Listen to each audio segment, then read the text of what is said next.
Hello, everybody. How are you? I hope you are ready for today's lecture. We're going to talk about health economics. Okay, it's a super topic, and as you can see from my first, we're going to cover a lot of things. So the idea is to clarify some ideas. However, you might get a little bit confused by the middle. Today, we're just going to talk about health. Okay, that's our only concern. So with that said, I'm going to also tell you that tomorrow we have planned to do the mini project, but I'm not going to solve it because I don't want to give you the answers if you haven't tried. And I know you're super busy. So you have the whole weekend to do it. Imagine all that. So I'm going to give you all the weekend so we can solve it on Monday. It does just try. It doesn't need to be perfect. Just have a small attempt on what I try to do, and then we look at the solution. Because if I solve it for you, well, I've learned it many years ago, but also I get bored, and you will get super bored. Okay, so that's not the plan. So tomorrow we're going to cover education and pensions, another big two topics. But it's nice because then you can rest over the weekend on that, okay? And do your mini project. How amazing. So today we're going to talk about health provision. We're going to talk about health provision on the macro indicators and micro indicators. We're going to talk about efficiency. Remember yesterday we talked about Pareto and Caldo-Hicks, so we're going to talk about efficiency in general. We're going to see how we can do cost-benefit analysis on health and how we measure a healthy life. We're also going to consider what we covered on the first lecture, so equity considerations.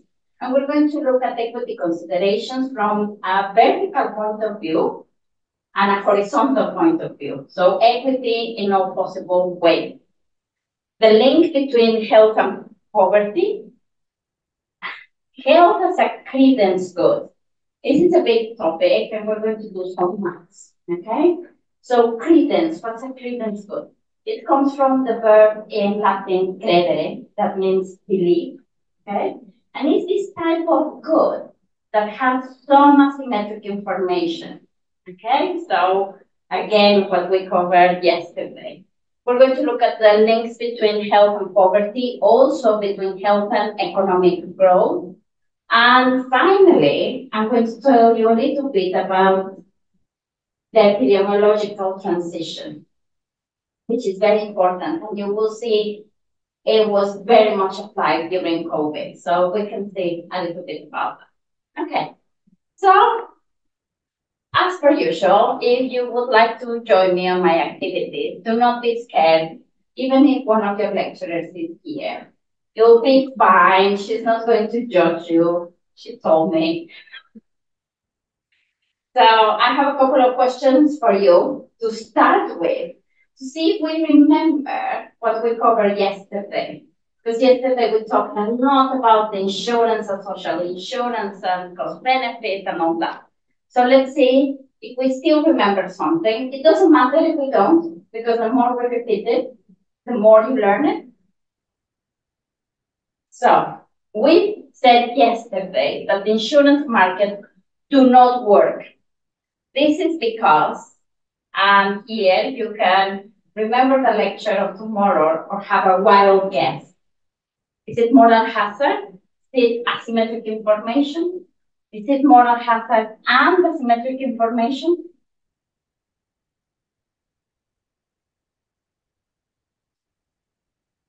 I wish the people from Zoom could join us on the activity.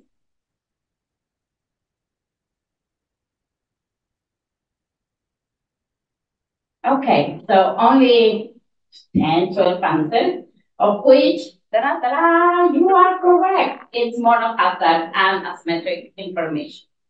Okay, now a little bit more adult-like. The pooling equilibrium does not work. Why? Is it because the low-risk individuals will not be insured?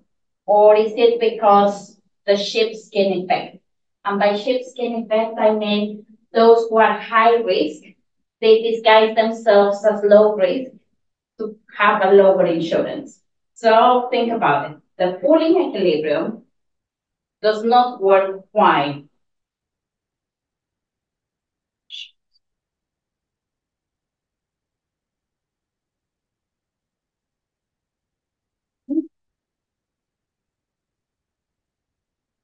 Why only 12 people are contributing? We are a lot more common. Oh, 13, excellent.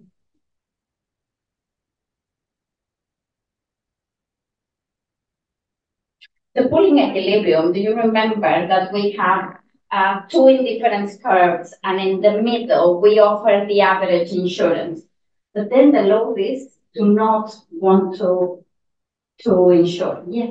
Can you probably explain more about sheepskin effect? Because I understand skin sheep like physically, right? Yes. But sheepskin. Sheepskin, it comes from a little tale, an English tale about this wolf that wants to eat all the sheep. And what he does is that he disguises himself as a sheep. So it's like camouflage. It's a camouflage, exactly. So that's the sheepskin effect. So all the high risk will say, "Oh, can I please be like a low risk?" But they are actually high risk. Yeah. I think there's a typo. Is ship as in? Is the ship as in? Yeah. It's not as a boat. Sorry. Yes, there is the typo. Like it's a ship like. Kan bulunya yeah, because the like the fur is very thick, so you can kind of hide. That's why. Yeah. We understand the ship as the ship, not the ship, but the ship and the bar. Yeah. Thank you. Okay. Sorry. Okay. For the next one. For the previous one, yes, whoever said that low risk individuals will not be insured, that's correct. That's why the pooling doesn't work.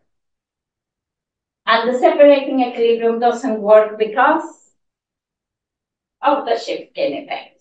Okay? So the government is successful at correcting moral hazard or asymmetric information.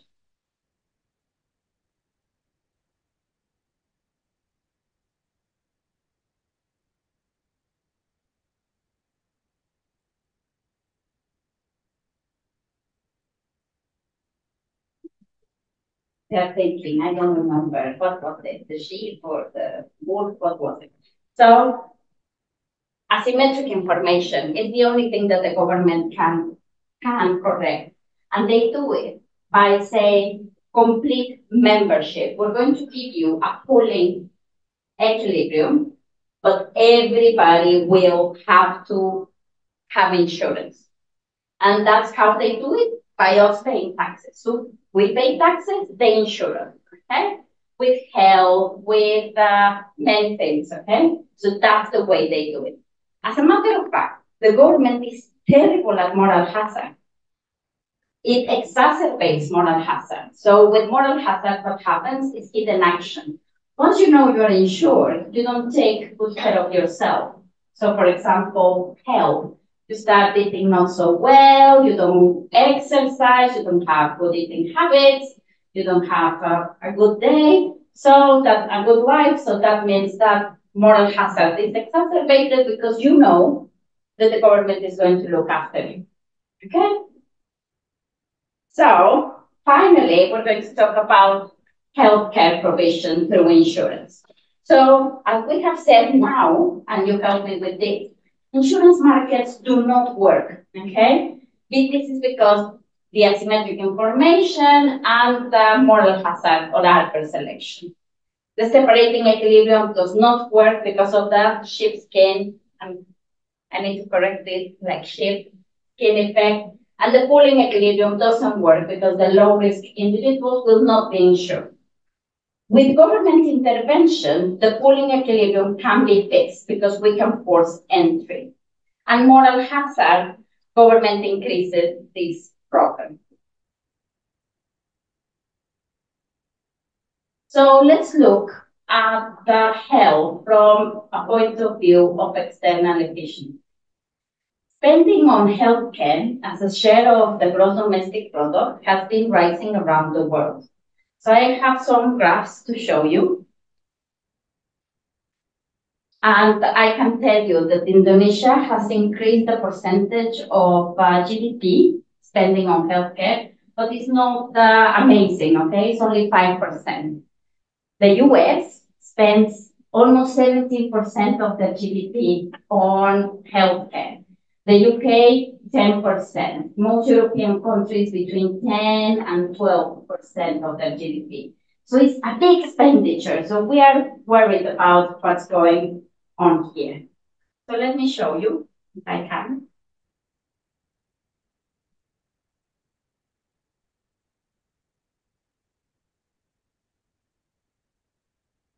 So here is the map, okay? So if share.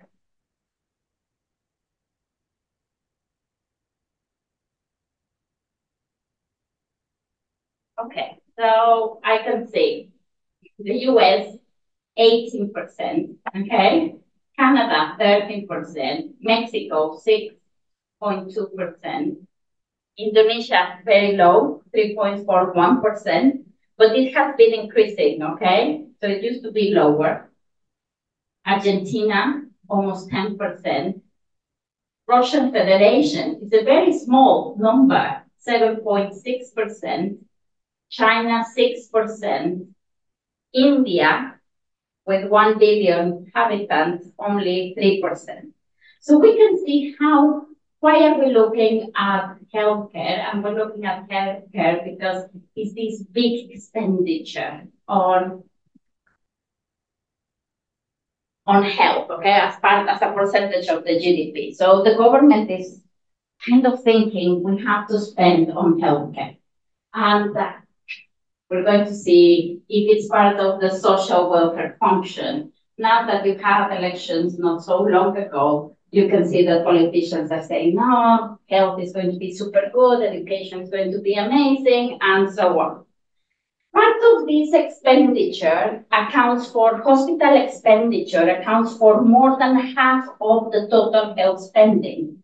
So there are things that we are spending on, and it's basically hospital beds, okay? Most of the time, that's what the government is spending on. More than half is on this.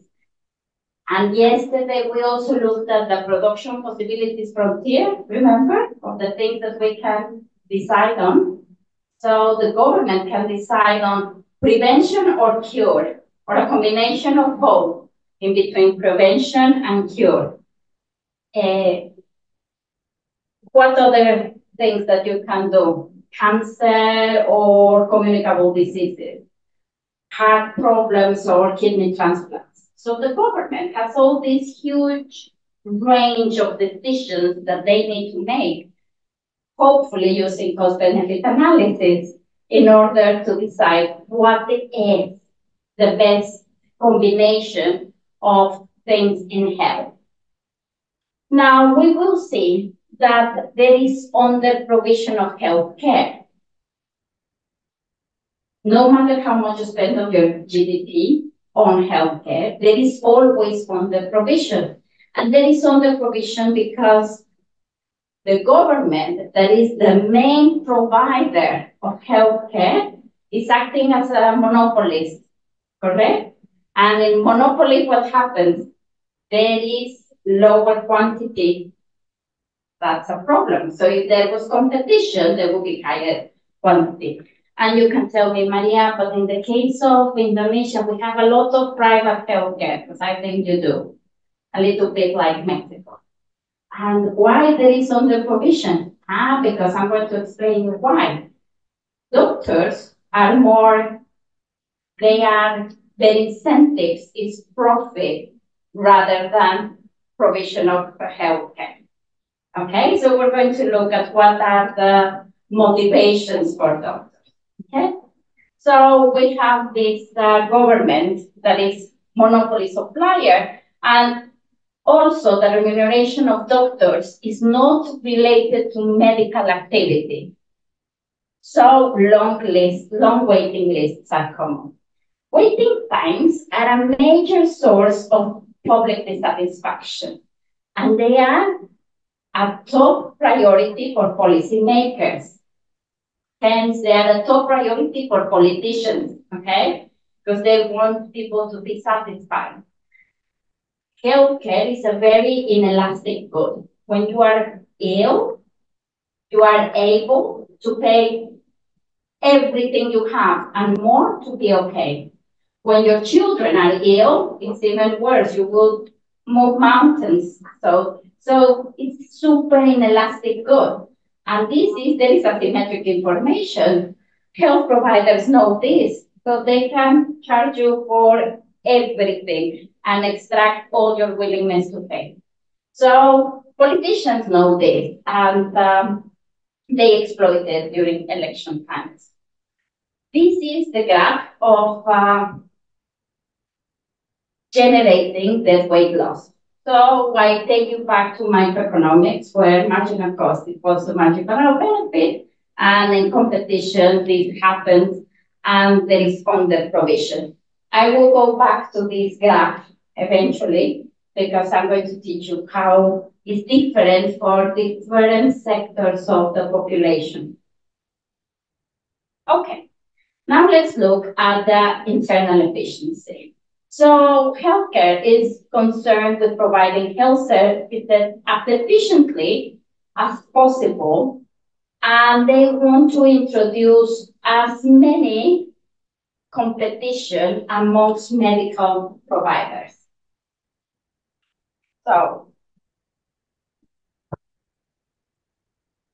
in the times of Margaret Thatcher and Tony Blair in the UK, so I know that health system very well. They tried to reform the National Health Service so that they could include more competition. So they know they have a monopoly. However, and Margaret Thatcher was from the right and Tony Blair was from the left. Nevertheless, they had to do exactly the same because the market was calling for this, okay? So they needed to create some kind of competition to make the whole thing more efficient. So what kind of competition? Public funding but private provision. Public funding for private provision. Okay, so it's like if the government of Indonesia suddenly decides to pay all the private clinics to provide healthcare. Okay, we're going to use tax money. In that way, we correct this asymmetric information in insurance. We make everyone get insured. But at the same time, we include some level of competition so that there is this quantity is shifted and I have more quantity in the market. In a way, that's what happens in countries such as Indonesia and Mexico. The government is not able, due to scarce resources, to provide all healthcare, and that's why they are private. And private doctors have all the levels, correct? So you can go to super expensive or super cheap, okay? Another way of including competition would be outsourcing. It may be lower costs at the expense of quality. So say that hospitals need PPE equipment, such as face masks and gloves and uniform. They also need nurses. So instead of them hiring them directly, they get like a bidding so that they ask everyone else to provide these services. However, companies, as we know, they're maximizing profit. So they go with a bid saying, yes, we're going to provide with the best nurses, the best doctors, the best equipment, the best MRI scans, such and such. But at the end of the day, they want to maximize profit. So they skim on quality. So the quality is not the same, okay? So there is a problem with that. Another issue is the short-term versus long-term contracts with suppliers. And here comes not economics, but it comes some politics. So if you are in charge of your Ministry of Health and you have a friend that can provide PPE, you give them a contract for the next 20 years. And that it's an issue.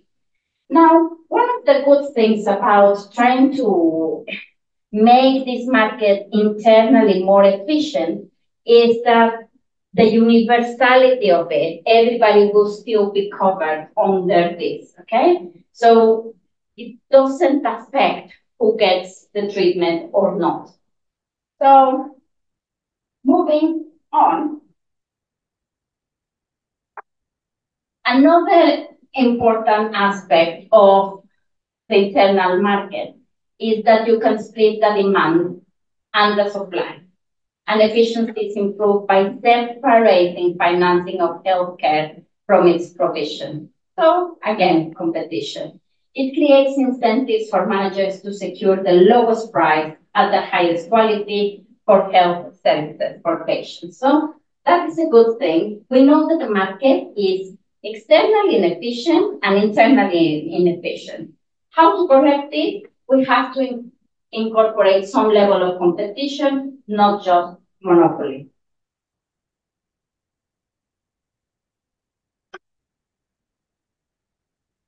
So now, how do we ask the government to assess which type of treatment they can provide? So we're going to go back to yesterday. We're going to ask them to do cost-benefit analysis. Okay, there are some challenges here, but thanks God that yesterday you learned a little bit about shadow prices and the social benefits and the economic costs and all that. However, it's very difficult to measure the benefits of healthcare. We rely on partial indicators, such as infant mortality rates and life expectancy. How can I measure the outcomes of healthcare? Do I think like mortality is reducing? Yes, that could be. Infant life expectancy is increasing. Death for certain illness is reducing. But there are only partial indicators of health, correct? Because what will happen if suddenly there is a war or there is a virus, that's going to reduce your life expectancy and it's going to increase mortality. We saw that for 2 years. I don't know you, but we were watching the tele every day and seeing mortality rates increasing every day. It's a partial, it had nothing to do with the provision of healthcare. It was happening to all of us, okay? So it's a partial indicator. It's a good indicator, but it's a partial indicator. Causality, even if we observe it between infant mortality and life expectancy, may not be due to healthcare. So there is a measure I'm going to introduce you today. I'm going to introduce you to two measures, the QALY and the DALY. Have you heard about the QALY? The QALY is an index, okay? And it's an index that takes into account all your preferences and is going to allow me to measure the opportunity cost between two treatments. We call it, it's called QALY because it's the quality adjusted life years. And it's another way to try to measure the benefits of healthcare. So this measure is going to help us. And I'm going to tell you how we construct it and how it works. Aggregate healthcare levels are hard to measure. Also because we need to price them. So remember yesterday we were talking about everything should be in the same units. How do we price life expectancy or infant mortality? It's very difficult to have a price in rupees, in pounds, in dollars about life expectancy.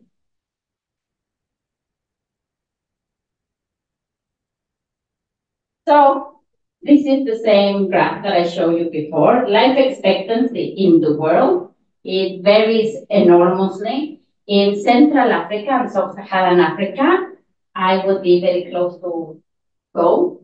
to drop my trainers and go, because life expectancy, the range is very wide. It goes from 54 years old to 90 years old. Life expectancy is a good measure of health care outputs. However, it's not ideal because, as we will see tomorrow, it's going to put pressure on the pension game. I wanted to show you some graphs about the life expectancy, and I took Indonesia, Mexico, the UK, and Cambodia. Life expectancy in Cambodia in the 70s was 12 years old. That was it's not so long ago, and I know because I was born around that time, so I want to believe it was not so long ago. So there was an explosion of mass violence that saw between 1.5 to 3 million people killed. So why do I put this example? Because I want to tell you that sometimes it has nothing to do with healthcare provision. War, famine, earthquakes, so on happen. So it's only a partial indicator. Life expectancy in the world has doubled. So we have, as the world, we have done like really good progress on life expectancy. But the progress has been uneven, absolutely uneven. In many places, like you've seen before, it's 54 years old, and in other places, it's 90. So progress initially slow, deeply unequal. I want you to think about this. World life expectancy before the Second World War was 33 years old. Okay? And now it's 90 or 71. Wow, we have done well. Some countries in Asia, Africa have reached stagnation, so life expectancy is not increasing constantly. Obviously, during COVID, all the things, you can see the graph before that things just went down a little bit. And Latin America has increased, and Europe has increased terribly, as much as they are now so worried about the pension crisis. So this is the quality. The quality is healthcare treatment for a system that aims to prolong life, to improve health-related life quality. Okay, so let's look at this example, okay? Because that's going to clarify things. So imagine that I am male, okay? I'm not going to choose a terrible illness, but I'm going to choose, I don't know, diabetes, okay? Not cancer, diabetes. So diabetes, and with treatment, if I get treated, I will get an estimated survival of 10 years. That's good. My quality of life relative to perfect quality of life is 0.7. Perfect life would be 1, dying would be 0. So my estimated quality of life is 0.7. Okay? How do we estimate this? We estimate this with surveys. So we ask people to reveal their utilities, okay? And we know. So we know patients with diabetes or patients with cancer, they say, well, my life is terrible, even with the treatment. It's so hard that I think my life is really difficult, okay? So we estimate this using econometrics, and then we multiply the survival times the quality of life. Then it comes here, the shadow price, okay? This opportunity cost. What if I don't get the treatment? If I don't get the treatment, my expected survival is only 5 years, okay? And my quality of life reduces. It's 5.5 because imagine with diabetes, you start losing limbs and all sorts, okay? So you multiply this quality, you get the quality by multiplying your estimated survival times your quality of life. That's 2.5.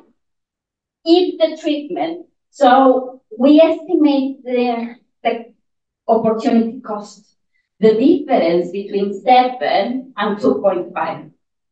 That gives me 4 qualities. Okay? So I need to compare. I cannot just go and say the quality is 7, the quality is 10. No. I compare between the alternatives.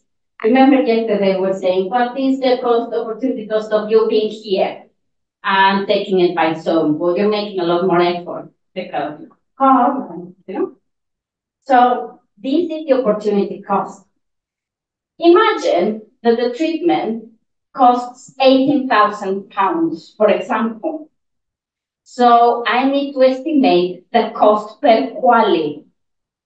And that will allow me to do my cost benefit analysis as we did yesterday with the net present value.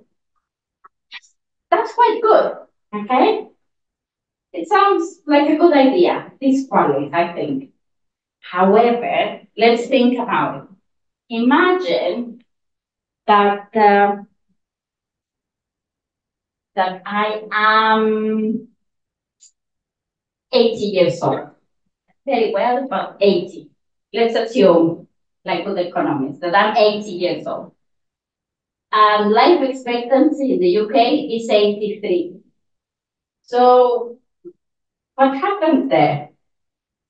If I get treatment or not get treatment, I'm going to die anyway. Okay? So the quality penalized for older people. And you have heard this, maybe like older people get worse healthcare than younger people because life expectancy, this estimated survival, is very small. So if people reach they have cancer at the age of 70, according to the QALYs, well, it's reduced.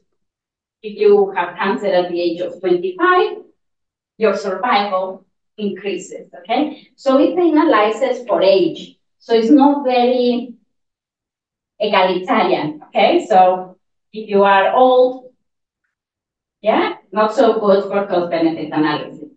Another thing that matters here is how do we construct this type of perfect health, okay? Well, it depends on the preferences, okay? For me, being in a wheelchair, my life will be horrendous because, as you know, I like walking. This poor camera cannot get me because I'm walking all the time. So being in a wheelchair, my preference, I would respond, my estimated quality of life, even with treatment, would be 0.1. Preferences, okay? Preferences. Remember yesterday we went into talking about utility functions and the ethical systems. This measure is completely utilitarian. It's based on your utilities. It's not based on what it matters. Really, what should matter to the government, that everybody is able to walk around and have a healthy life. And if Maria is uncomfortable in the wheelchair, but she's alive, that's fine. That shouldn't matter.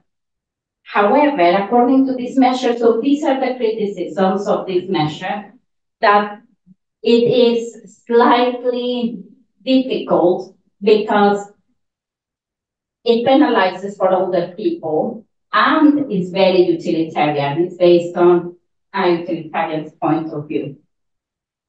Okay, there is another measure that is called the DALI. And the DALI is constructed in the same way, but it's quantifying the burden of the disease, how much mortality or morbidity it costs. So in the UK, in the US, and in many places, and I have read a paper about Indonesia, you use QALYs, okay? And little by little, we're using DALIs. DALIs is the deaths, number of deaths times life expectancy plus number of incidents times disability weight times the average of duration of the case until remission or death in years. So that's the DALI. All these measures are complementary with the partial indexes that we have, such as infant mortality and life expectancy, and so on. There are measures as well that will include mental health, okay? Something that is super new in the literature, but we need to measure it because it's it creates as much disability as physical health. So before you fall asleep, I want to ask you, if a quality of 7 is better for the government than a quality of 3. It's a trick question, eh?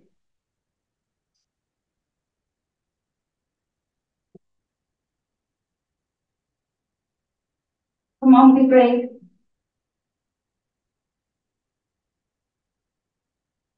I'm really not saying who answers what. Just guess.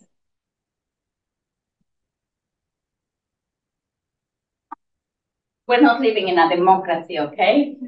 It can be, in this classroom, it can be a bit of a dictatorship. I will tell you what the answer is. So, democracy did work this time.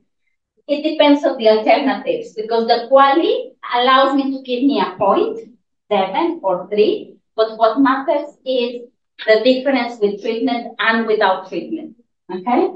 So it depends on the alternatives. So that's the opportunity cost we were talking about yesterday on the shadow price. So the mean global life expectancy, 2 factors are believed to be important into increasing national and regional life expectancy. Improvements in medical technology, okay? Preventative medicine, interventionist medicine, and that has a spillover effect. Whatever happens in Indonesia has an effect on Mexico, and whatever happens in Mexico has an effect in Germany, and Germany here. So better treatments, better technology will increase life expectancy. And it has this wonderful spillover effect around the world. So, for example, when I was born, there were no liver transplants. And now they're quite common. And that's fabulous. And that is one of the reasons that life expectancy has increased. Another good thing that has happened is that we use economics in healthcare. And that is fabulous. I have a colleague in York, and his job was to do matching for transplants. If you think about it, a transplant is a very demand and supply exercise, correct? But sometimes the tissue is not, it doesn't match, it's not favorable. So what do? They do a matching of supply and demand to try to find all the people in the world who can help each other. And this matching could be from 5 people to 10,000 people. So your next liver could be in Saudi Arabia, and the one in Saudi Arabia could be in Mexico. So you create this matching, okay? And it's like supply and demand. You just try to find the crossing. So the fact that economists are doing these type of things increases life expectancy. And that is something fabulous, I think. There is also the development of better access to public health services, such as infrastructure, particularly clean water, sanitation, food regulation. So there are other things that include health. You don't need to be spending on health. You just need to be spending on better access to resources, water, okay? Clean water, fabulous. Hygiene, excellent. That is going to increase life expectancy on its own. Some of the equity considerations that we're going to look at are called the vertical equity and the horizontal. What is vertical equity? This is concerned with redistribution. So vertical, okay, like a pyramid. So I need to redistribute resources. So in the extreme, it implies that people with different characteristics, such as income, receive the same allocation. Everybody should receive the same type of healthcare. It's probably utopic, but utopic, I mean unreal, but it is possible. Everybody should be able to receive the same type of healthcare. It applies to healthcare in principle because healthcare is mostly financed from tax revenues, and the rich pay more tax. On the other hand, the upper and middle classes tend to know better what benefits are available. So I'm going to move into my lovely graph, and I'm going to show you why. So in red, I'm going to put the marginal cost and marginal benefit for the upper middle class, and see how that works. So not everybody has the same cost. So we're saying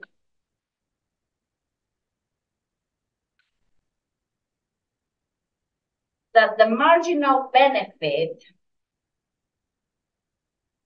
for the upper middle class is higher, okay? So, for example, someone who is not very rich or it has low income, it doesn't matter if they get an eye surgery, they might decide to wear glasses. They don't want to get an eye surgery because it's too expensive. But for the upper middle class, they may say, oh, this is a good idea, I will have a surgery. So the marginal benefit is higher. However,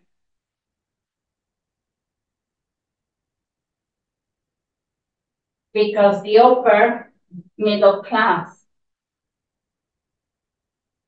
is also more educated sometimes, that means that their marginal cost is also lower because they have the time to read papers or to look around and to see the treatments are available. Maybe low-income people, they simply don't know that the surgery is available.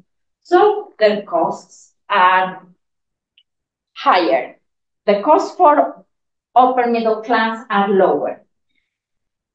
Forget about education. They may have more time to wait at the doctor, while the lower middle class, while the lower incomes, they're just waiting to work more. And the upper middle class, they said, yeah, I can wait 2 hours at the doctor's office. That's no problem. So what will happen in this point, there is a reduction of the dead weight loss. Okay? It's a bit like putting a bit of competition in here. Okay?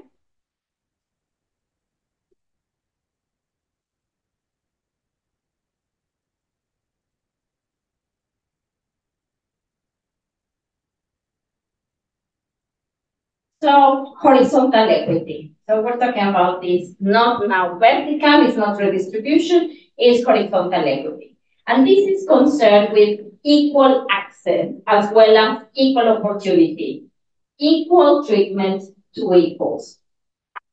Okay, someone with diabetes should have the same treatment in Bali than in Yogyakarta than in Jakarta. Is this generally true? Probably no, because maybe the capital has more resources. I don't know how it is here, but it happens. In the UK, it's very typical that it's a lottery of your postcode. Wherever you live, you will receive better or less or not so good treatment, okay? So what we would try to do in a country is that everybody with the same illness should have the same kind of treatment, okay? So if you are unlucky enough, or I'm unlucky enough to have an illness such as cancer, I should have the same treatment wherever I live. However, on our first lecture, we realized that geography determines a lot about your well-being, okay? But you would like to be like this. We also have that some hospitals and doctors are better than others. You hear this all the time. Oh, I was cured from my stomach by Dr. X, Y, and Z. Oh, who is he? I'm going with him. Yes? Typical. Okay, so there is a differential in quality of treatment and medical conditions. Okay, so now we're going to talk about healthcare as a credence good. Are you ready?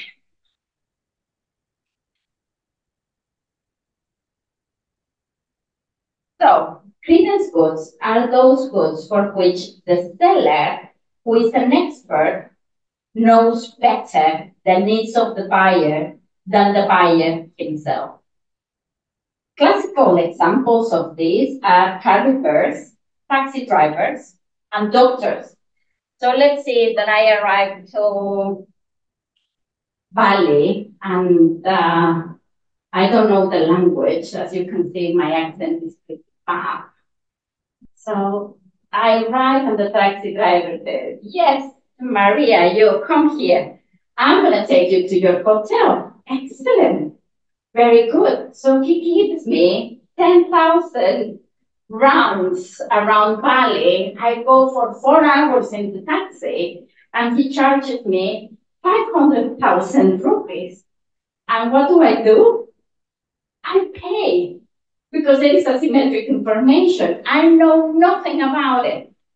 Unfortunately, the same thing happens with healthcare. If you go to the doctor and the doctor says, we need to check your bloods and we need also to check, have an x-ray of here and this and this and that. What do you say? You go back to your home and you talk to your parents or to your partner and you say, we need money because I need this, and that. Says who? The doctor. There is asymmetric information. He knows better about your needs. Okay? So the seller has an incentive to exploit this information in advantage at the expense of the buyer.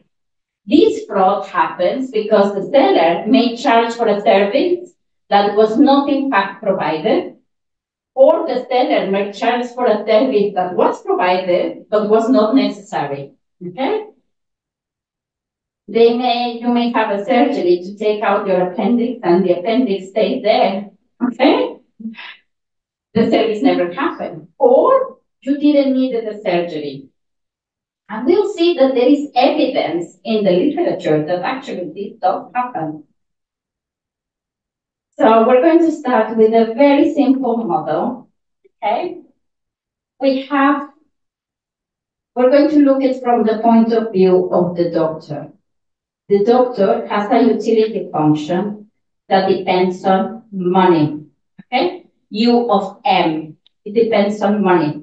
That's positive because the doctor, the more money he has, the happier he is. Yes? Okay, good.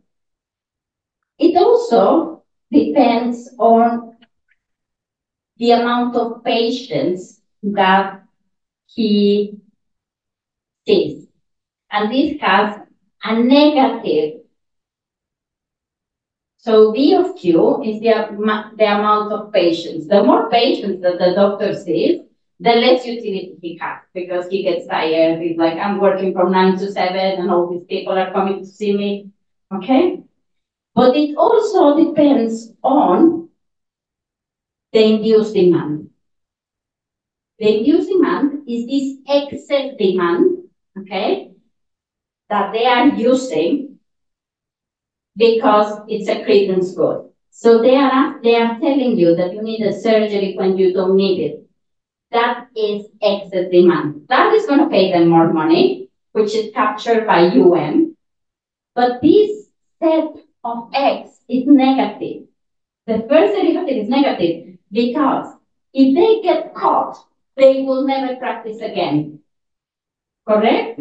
So induced demand is one of the, for doctors, for a taxi driver, it doesn't matter. But for a doctor, they will never, and they have put in at least 10 years of study for undergraduates, okay? So it's super long career, and then they go and screw it up. It's not good, okay? So they have this. So if I think about the partial derivatives. The partial derivative of money is positive. The partial derivative of the quantity is negative.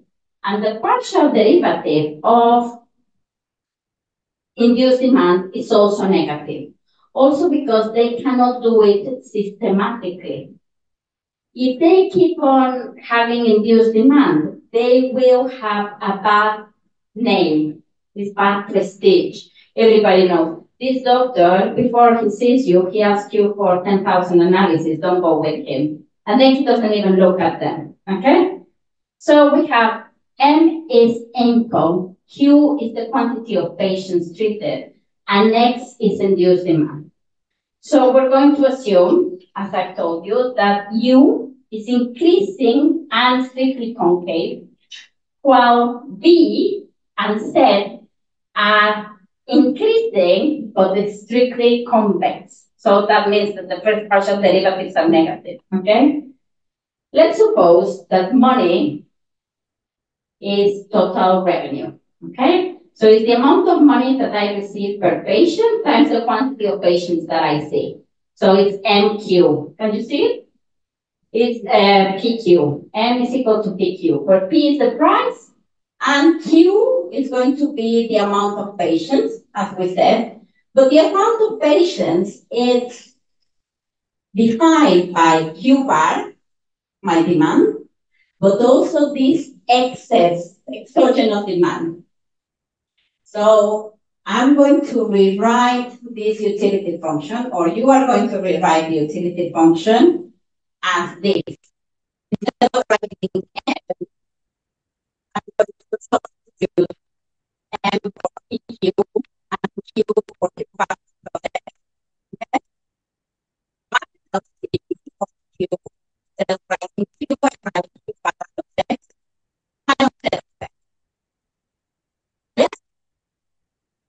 Now, you want to do the quantity. So what you do when you look at utility function? What is the first thing that you do?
normal demand, what will happen to excess demand? And I gave the answer, excess demand was potato.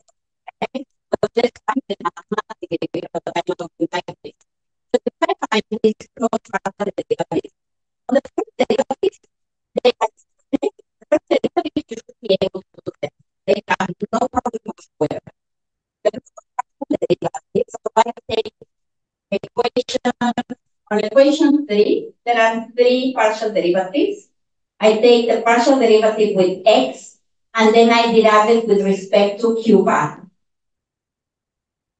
I use the chain rule and the product rule. Okay? So chain and product, and I end up with this fabulous sausage here. Okay? So I'm happy with that.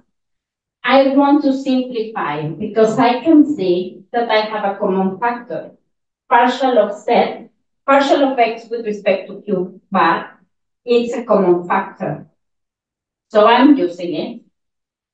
And after some manipulation that you can check at home if you wish, you have that the partial of x with respect to q bar is negative. Why is it negative? Because we said that this is negative. U prime is negative. P star is positive. This is negative. Again, if I cancel out these bits, it would be normal. But what is going to be determining this is z prime. And we said that z prime was going to be negative, therefore the whole thing is going to be negative. And that makes sense because when I told you about the example of COVID, you agreed with me. You said, yes, actually that happens. When I increase real demand, what happens with induced demand? Induced demand drops. Okay? That's a good thing, you know? And it's a very clear example. So this model, which I knew from before, and I've always used it and taught it and everything, but only had a normal, clear example when COVID happened, because that really got rid of all the excess demand. Okay?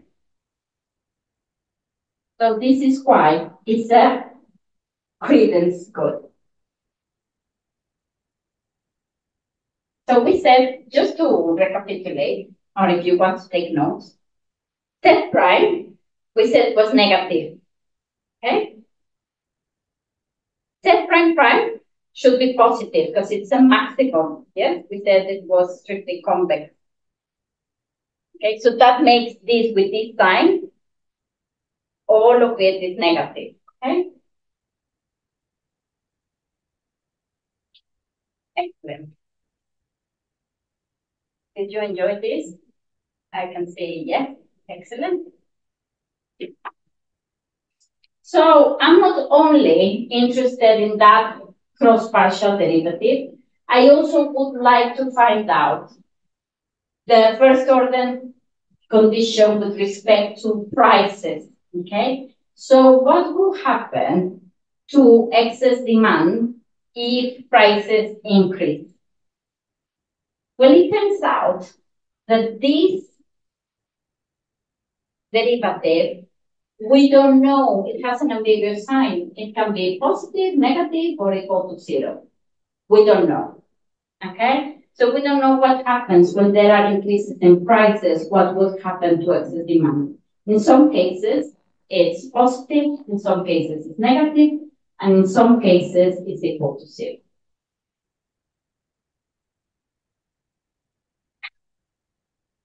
So let me show you some of the evidence that healthcare is a credence good. There is this Swiss study that found out that the average person's probability of receiving some major type of surgery is 1/3 higher than that of a doctor or a member of a doctor's family. Anybody here, you have relatives that are medical doctors? No?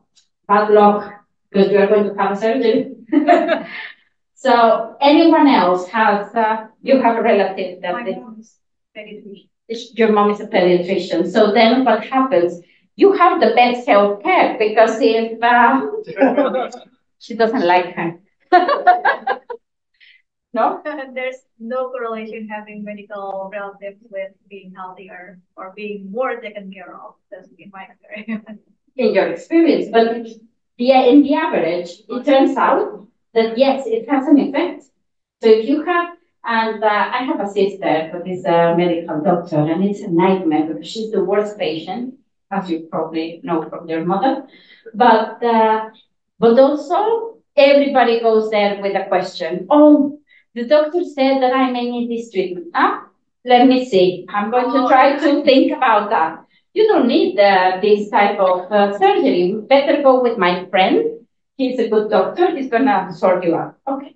In that sense. In that sense. So they're going to give you this valuable advice. So there is asymmetric information. So if you don't have relatives that are doctors, marry someone who has relatives that are doctors because that's going to be a good asset. Walensky also found out that optometrists often prescribe unnecessary treatments. Okay? So it happens with the glasses, no? Because every time you go to the optometrist, you need more glasses, you need more prescription. So it's proven that this happens.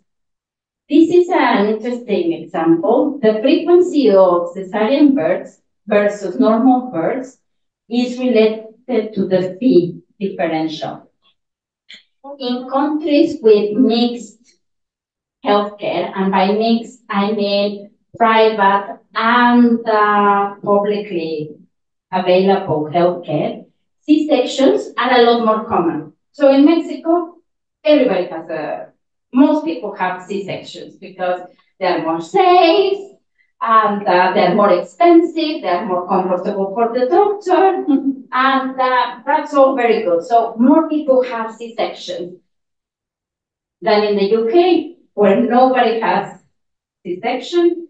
There are not even gynecologists. So there are people who look after the birth, and that's it. You have your baby, as it is, which is also good, you know? It's also good, but it just shows this induced demand.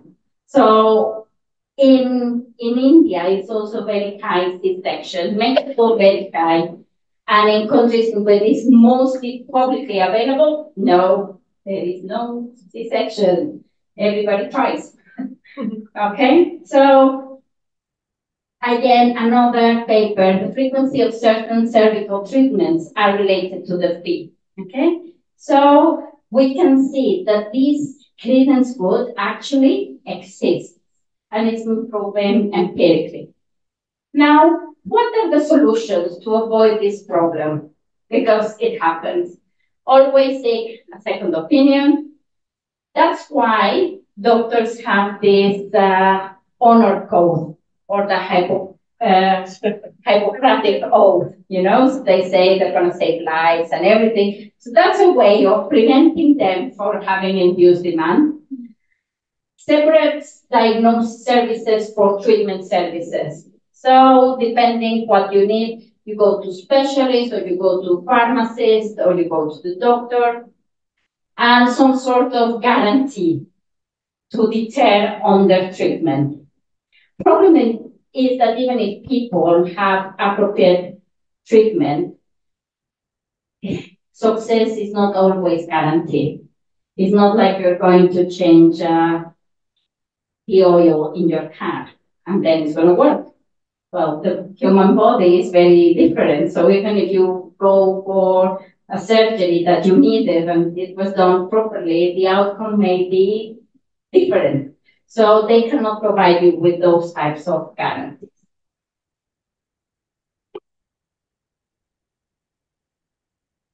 Okay, so I think this is a good time to have a little break. Yes? So if we say we come back at, it's 2:45, should we say 3? Yes? Or 2:55? What do you prefer, 15 minutes or 10 minutes? 10 minutes, okay. 5 to 3. Little break.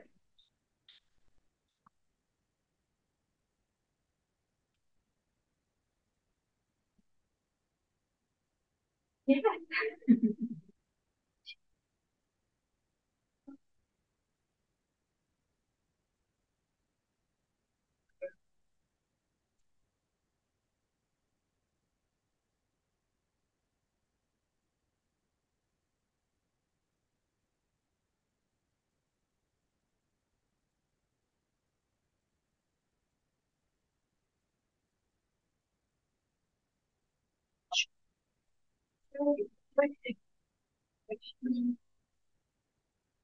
Oh, I think it's a spatula. Brilliant. And look at that.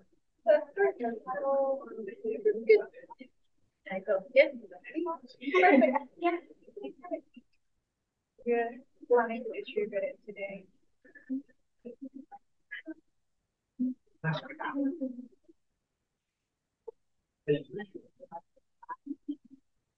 Yeah.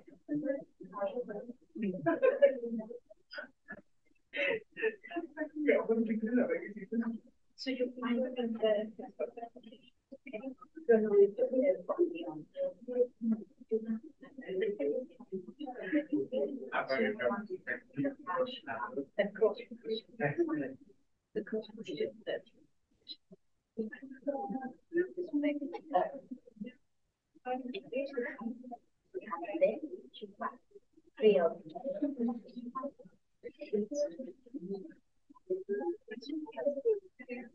so that's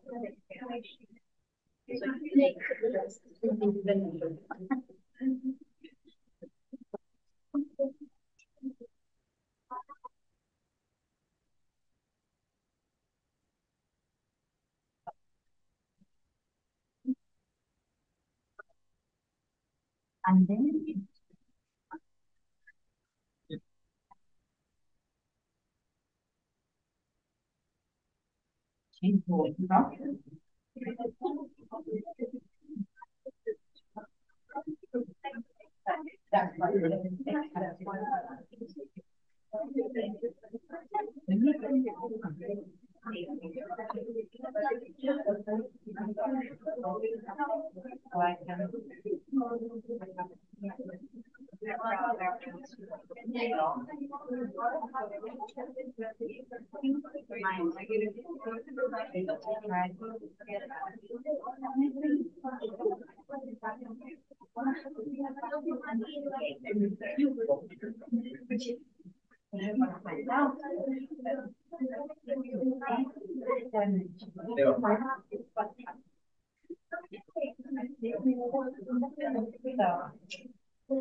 I assignment like how the Djarum function.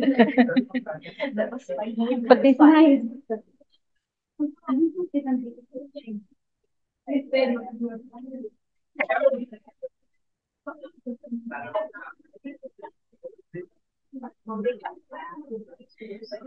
Have some kind of imagination how it should be done on paper. Exactly. Yeah. Yeah, I think some of them. Like,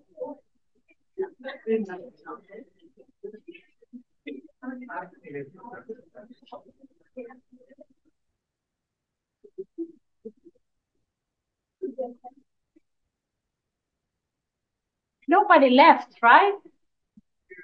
We can continue, I think.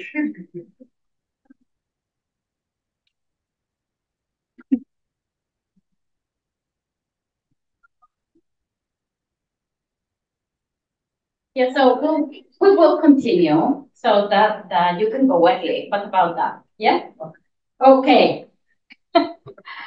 So we're going to quickly talk about health and poverty. And of course, health is very related to poverty and inequality, because as you recall from the first lecture, there is the Human Development Index, and the Human Poverty Index includes health as one of these wealth factor for everybody, okay? So we're also going to talk about economic growth and the quality of labor. The healthier you are, the more productivity you bring into a country. So that creates economic growth. What an externality, no? So health is full of market failures. It's a positive externality. At the same time, if you have bad health, it's a negative externality. It also correlates very well with education. Gosh, what a good. So, if you would mention all the market failures that health as a good present.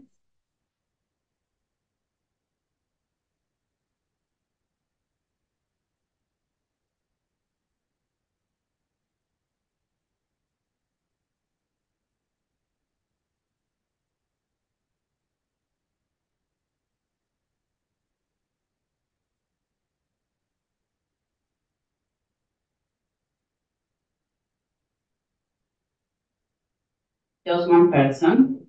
I just mentioned a couple of things.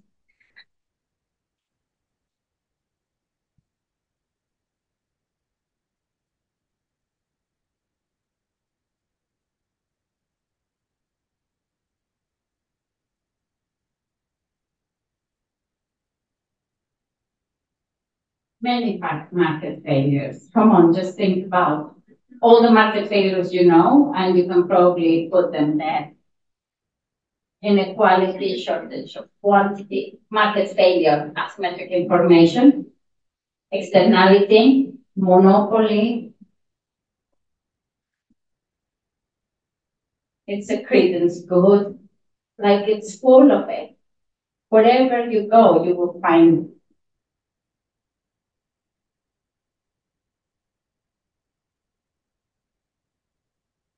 It is a complicated good.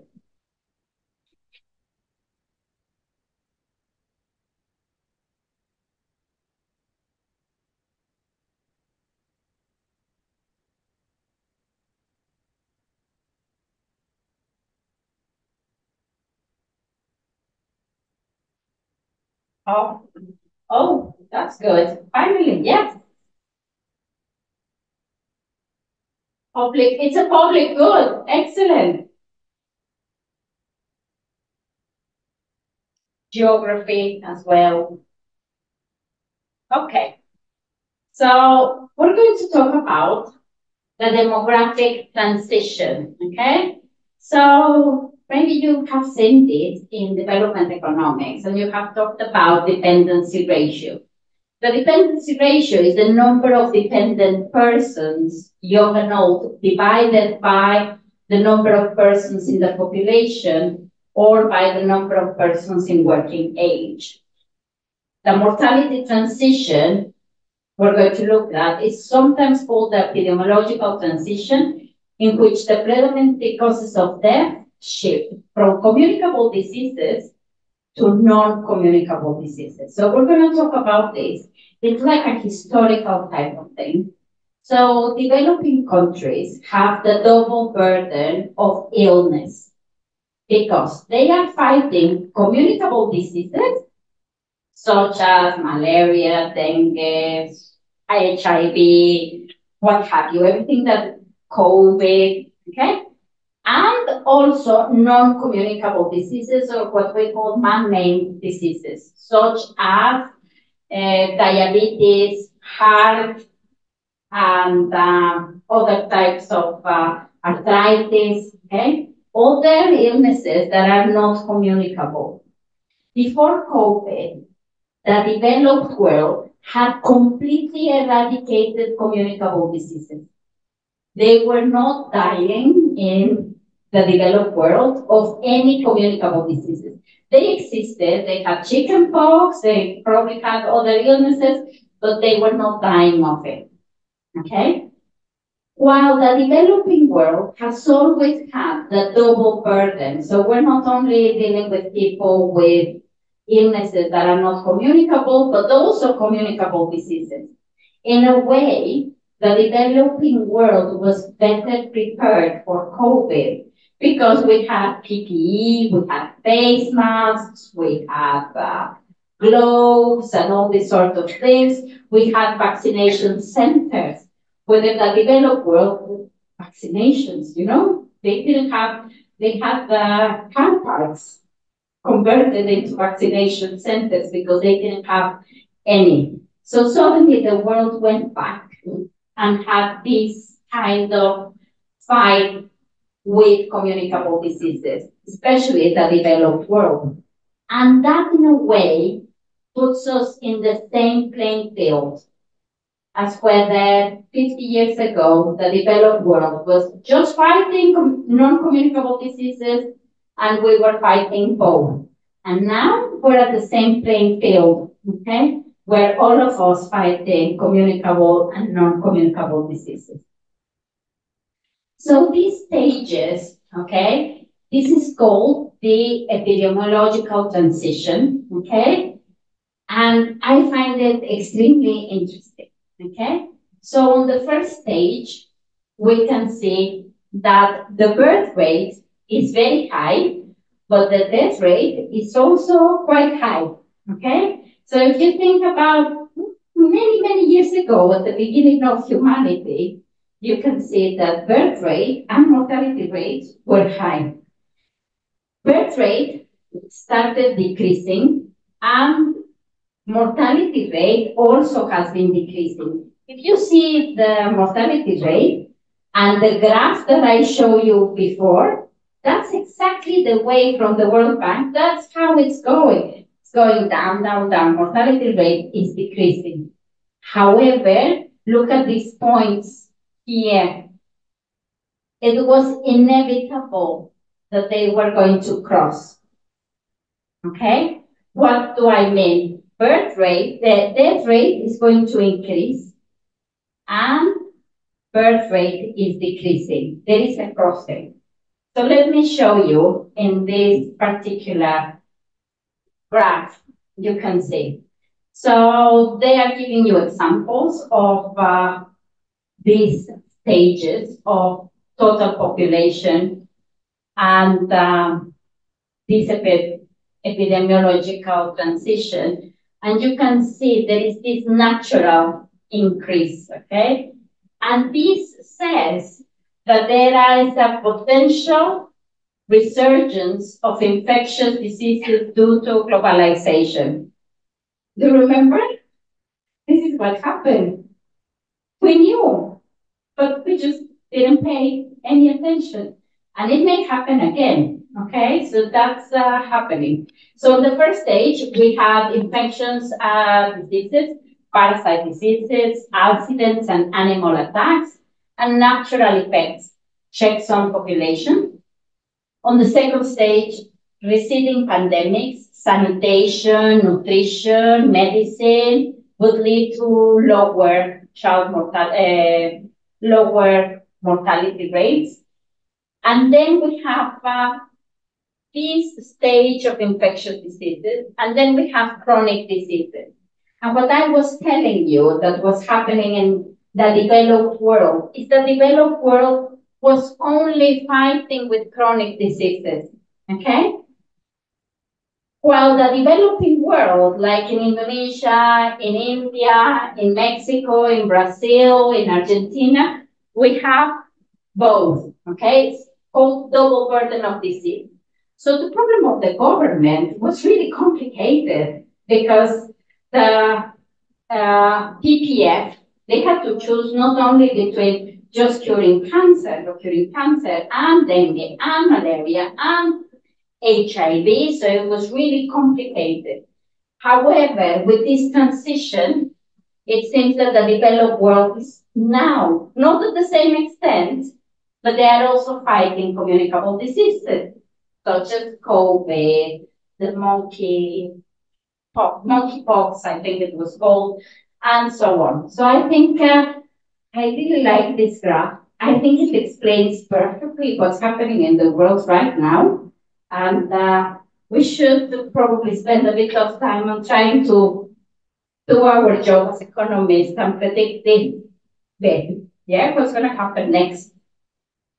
What are the trends? We have a lot of data on population and mortality and so on. So before 2020, the mortality transition meant that it had high rates of death, especially amongst the young, and infectious diseases that reduced to low rates of death among the young. And the fertility transition says that the average woman was having 6 or more babies, while now the average woman is having in the world 2 babies or less in average, okay? As I told you, in Spain, they're having -1. So it's a negative fertility rate, which is a problem also. So we're going to talk about growth birth rate, the death rate, rate of population growth, the natural increase, the total fertility rates, and the dependency ratio. So the birth rate is the number of children born alive in a year per 1,000 of population. In the developing countries, it's between 15 and 45, and in the developed nations, between 15 is below 15 per 1,000. Okay? The death rate is the number of deaths each year per 1,000 of population, and we know this very well because when we were during COVID, we were looking at these death rates. The rate of population growth is calculated as the natural increase after adjusting for immigration and emigration. Why is it important? Why do you think all these things are important? They're going to help me decide and do my cost-benefit analysis on health, on education, on pensions, on housing. And these dependency ratios are really important. The normal dependency ratios is the non-active economic amount of people in a country. So say this is very high, okay? That you have a very young population. It's good and it's bad. It's bad because you have a lot of dependent people. However, in the future, it's going to give you a momentum of growth because these kids are going to become working population, and that's going to give a big push into economic growth. So that's why we talk about this. It gives that hidden momentum of population growth. So in a seminal piece, which addressed the influence of health on economic growth, Aurora provided convincing evidence that health is not a result, but a crucial ingredient to achieve economic growth. Without health, you cannot have a healthy GDP, okay? So that's important. However, we have seen that there has been a decrease on the nourished population. So this is good, okay? However, we're going to look at 3 concepts that are very important for poverty and for health. And the first concept is called stunting. Stunting is low, high for the age, and it's caused by long-term insufficient nutrition intake and frequent infections. Stunting generally occurs before the age of 2, and the effects are largely largely irreversible. So when you take your kids or your little brothers or sisters to the doctors, they measure them, right? Height and weight. And they want to know if they are growing at a good rate. And they have charts, okay? So you have seen them. So this is to prevent stunting, because whatever happens before the age of 2 is going to be irreversible. They're not going to learn well at school, they are going to have poor health, and so on. Wasting is a different concept. It's about weight. They're too skinny, okay? So low weight for the age. And all of these measures are adjusted per race, okay?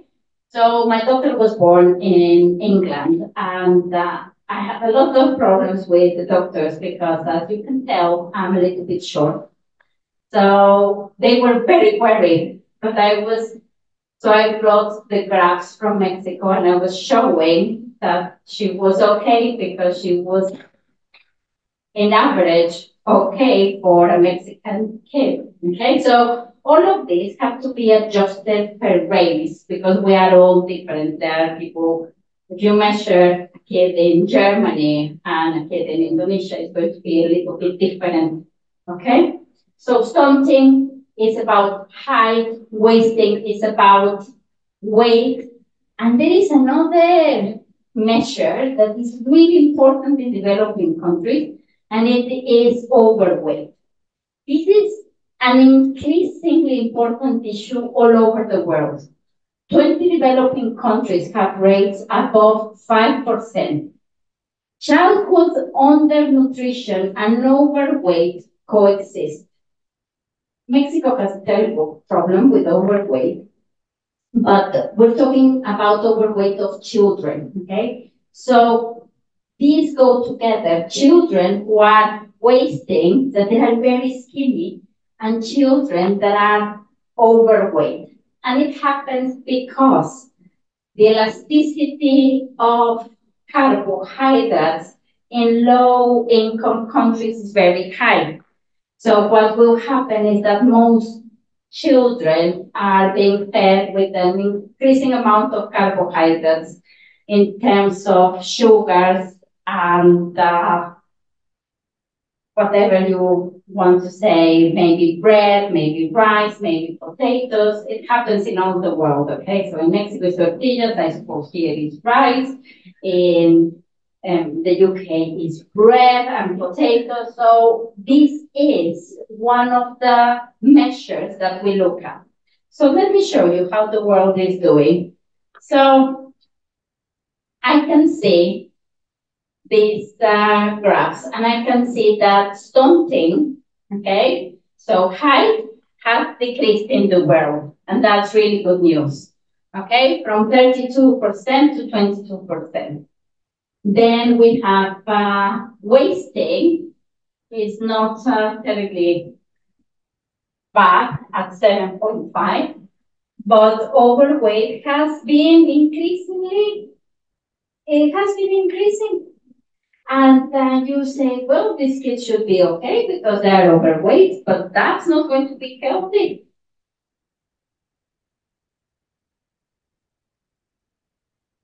So some of the health challenges that the world has, and it's not specific to any country, but for the world, before COVID, the most terrible thing that happened to the world was HIV.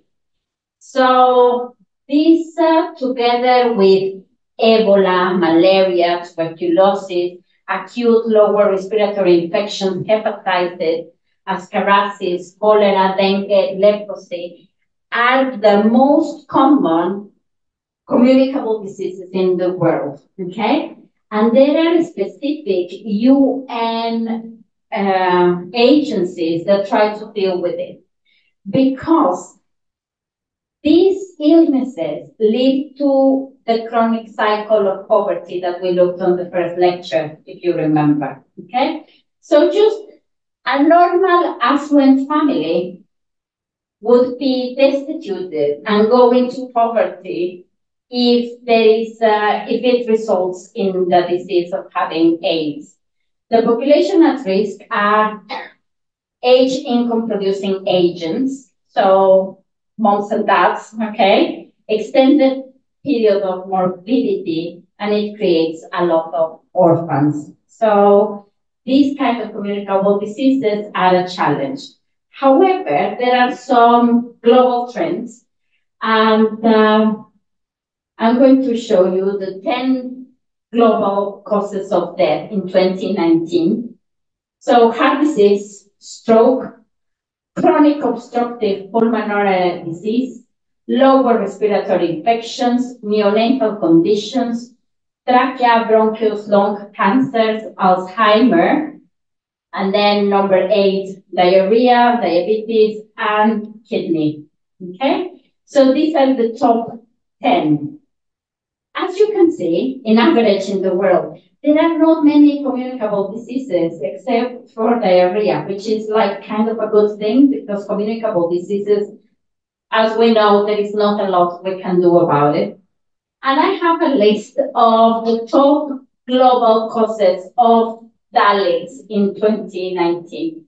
And DALI was this disabled adjusted life yearly measure, okay? So I have neonatal conditions, heart disease, stroke, lower respiratory infections, diarrhea. The disability that you feel is higher here than as a cause of death.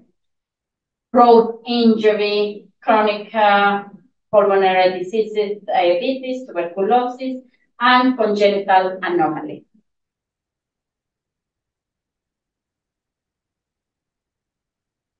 There are some macro studies on HIV and AIDS problem. So let's say Over used the generalized Cobb-Douglas. Remember the Cobb-Douglas? Yes. So this production function that says that the net effects of AIDS epidemic on the growth of GDP per capita is a reduction at about 1/3 of a percentage point in 10 countries. So that's a bit high. We have Covington that said that based on a solo model. Not finished. Health of pathway.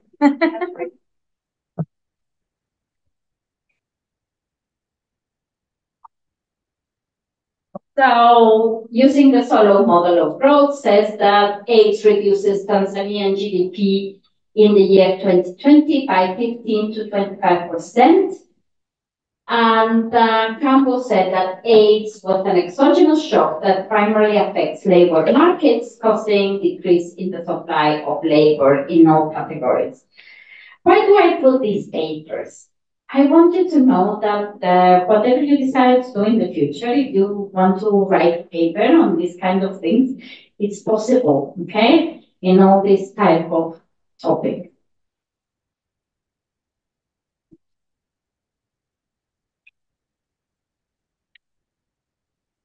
The micro approaches are looking at the households, dynamic over time, education, productivity and costs to the firm, and agriculture when you are analyzing HIV and AIDS.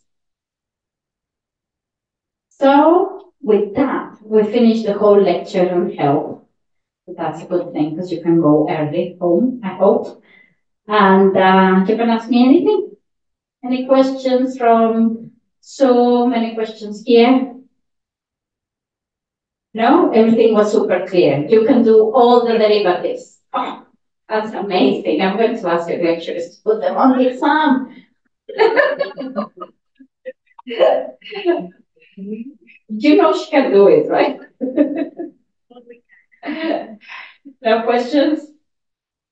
Okay, so tomorrow I was going to do the mini project, but I'm excited. I don't want to read me the answers to myself, and since you have the weekend, so you can submit this your work to this Padlet. It doesn't need to be right. It can also be in a group. If you decide, why don't we get together and we do bit by bit, and between 5 of you submit one answer, that will be fine, okay? It also gives you the excuse to getting together or organizing the questions. There is section A and section B. Section A has poverty and inequality. So if it was me, I would go with my row of friends and say, you do all the inequality, you do all the poverty. From the 21 cities of the World Bank, I get 5, 5, and 5. And we then finish the work for Sunday. So that's a way of doing it. So if you want to do it in groups, that's absolutely fine. I can tell you that if it comes Monday and I haven't received any solutions, I'm not going to solve them for you because we're going to get super bored. So, yeah. So that's all. And thank you for everything. I really enjoyed this lecture. I hope you did as well. And I will see you hopefully tomorrow, same time, same place. Terima kasih. Terima kasih. Thank you.